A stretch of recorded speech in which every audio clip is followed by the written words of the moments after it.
తిరక్క మగాడు తిరిగి ఆడది ఎందుకు చెడుతుందని అంటారో తెలుసుకుందాం.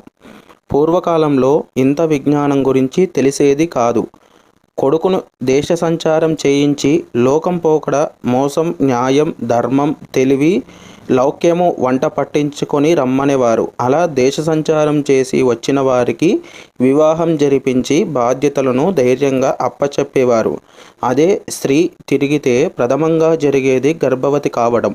లౌక్యం, విజ్ఞానం సంగతి అటుంచి అన్ని వైపుల నుంచి నవ్వుల పాలవుతుంది. అందుకే స్త్రీని ఎంత దగ్గరి వాళ్ళ ఇంటికైనా పంపరు. దానివల్ల స్త్రీని ధనాన్ని భద్రంగా ఉంచాలి, రక్షణ కల్పించాలి. అలా చెయ్యలేదంటే ధనమైతే పోతుంది, స్త్రీ అయితే చెడుతుంది. అందుకే ఆడది తిరిగి చెడుతుంది, మగాడు తిరక్క చెడుతాడు అని అంటారు. ధనాన్ని, స్త్రీని పక్కన పక్కన పెడితే మొదట స్త్రీని ఆశించి పొంది ఆపై ధనాన్ని ఆశిస్తాడు మగాడు. అందుకే ఇక్కడైనా ఎక్కడైనా స్త్రీకి అన్ని రక్షణలు.